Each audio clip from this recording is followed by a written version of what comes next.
There we go. What's up, future me, digital me? What do I have here? Tahitian treat me. And I've been drinking a lot of Tahitian treat lately because it's at the gas station near me and it's actually cheap.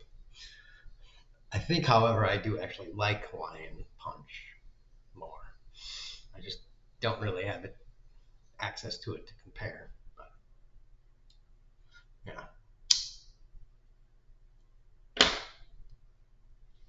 yeah. Anyways,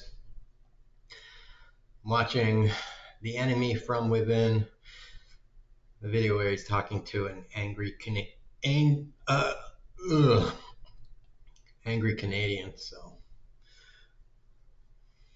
that made me remember something that I wanted to make a comment about, and then I'll go where I'll just travel on the trail that takes me. But I thought this for a while that Mexico, Canada, and America, and we can start here and see what happens, build on it. But Mexico, America, and Canada should have, you know, I don't know what wording we would have, or what legal framework they would use for lawyers, what jargon they would have. But a tri-citizenship thing. Basically, Americans would have their primary citizenship as Americans, and then their secondary citizenships as Canadians and Mexicans. And it would be Canadians primary as Canadians and Mexicans primary Mexicans. And then we could use that to just, it's kind of like what they do in the European Union, so that it just makes it a whole lot easier for the border people.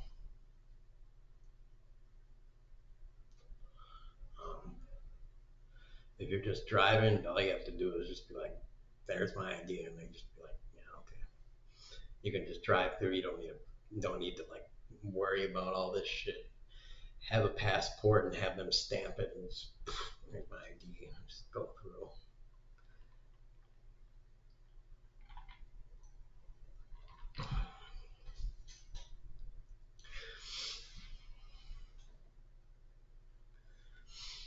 And I know people will be like, well, and everybody's just going to get themselves a Mexican ID and blah, blah, blah. Yeah, well, most people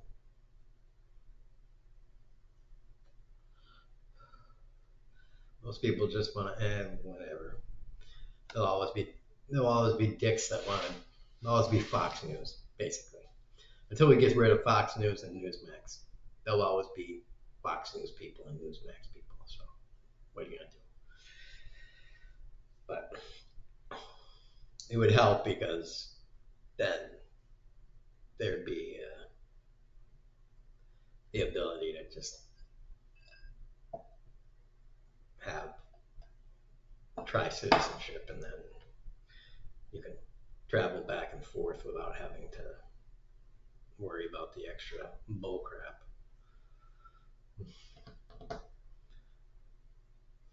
I still have to get my real ID, which is just great. I'm betting that 6 months after I get my real ID, they'll be making a new one that has a fucking satellite trackable computer chip in it, and they'll be like, well, you need to get this now. Really? I do? Because it's 4 months out from the election. I need to get that ID to vote in the election, because I think that's pretty sketchy, and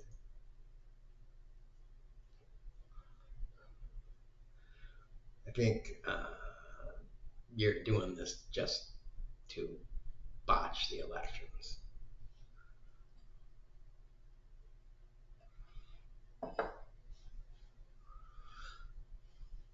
that's a nice tangent there. So yeah,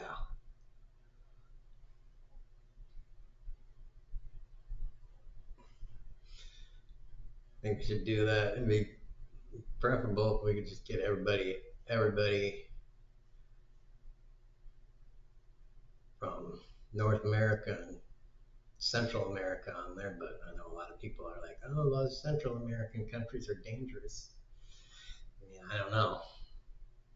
Mexico's getting a lot more stable though, from what I hear. It used to be kind of fucked up.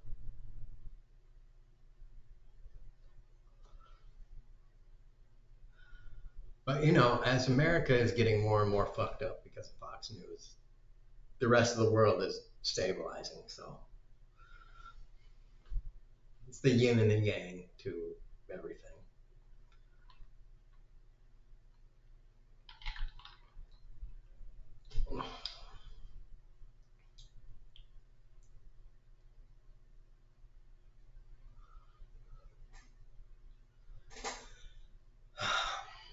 I don't really have anything more to say about it. I thought I'd have more of an in-depth kind of thing to mutter on about. But I'm just gonna keep talking until my cig's done, because I don't have anything to do with my hand.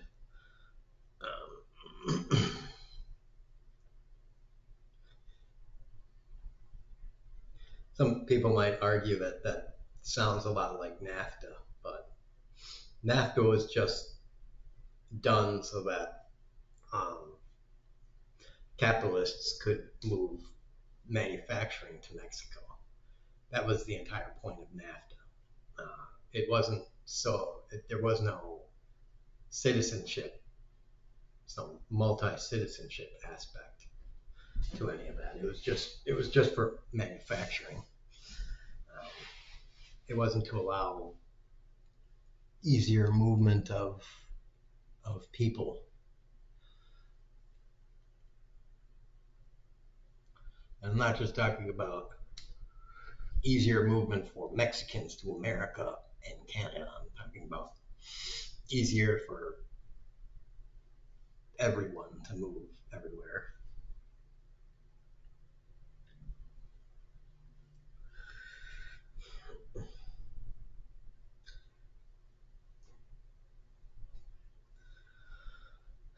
You know, because sometimes you want to ship stuff.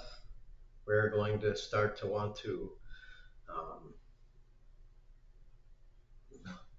connect power grids throughout the entire North America, North American continent. And once we do that, in the next 25, 50 years, we're going to start considering building, I call them back trains, but they're, what they are they're maglev trains that are sealed off in a tube. Elon Musk had one, but he's not going to build it. He's not going to be the first, at least, to build it. China's going to build the first one.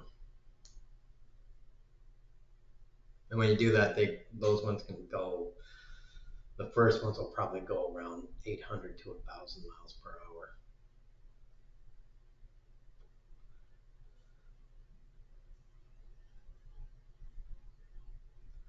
They'll probably get faster. They'll probably go something like 1,200 miles per hour,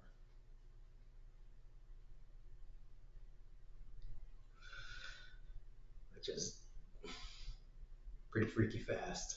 So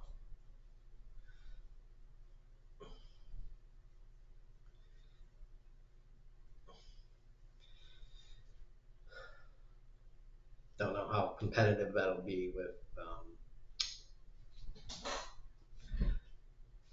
the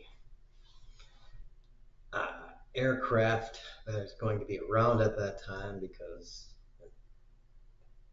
um, supersonic aircraft are trying to make a comeback too. But with maglevs, there's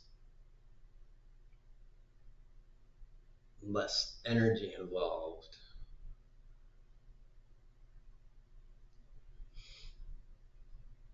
I'm pretty sure. So who knows?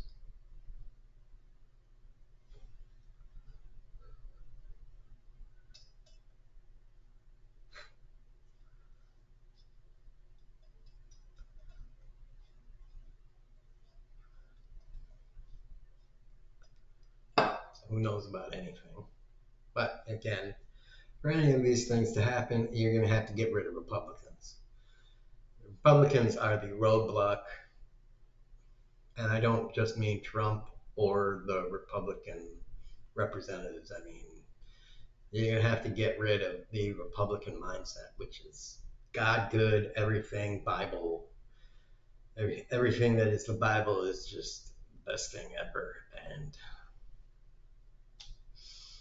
you know, if it's not in the Bible, it's, you know, just,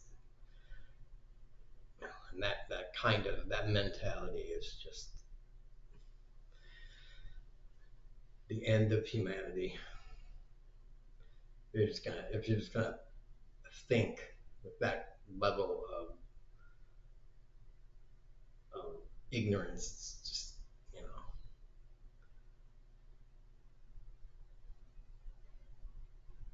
why did you build anything more complex than,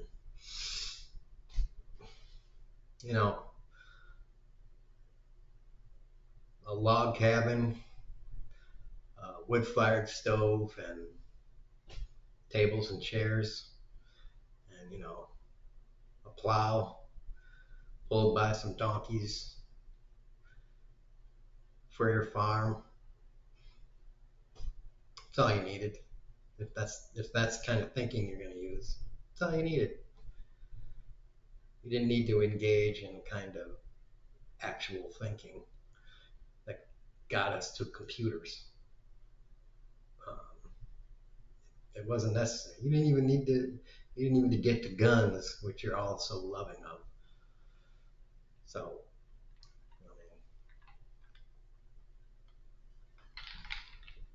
I mean, just stick around with your, I don't know, sticks, your spear, farm implements.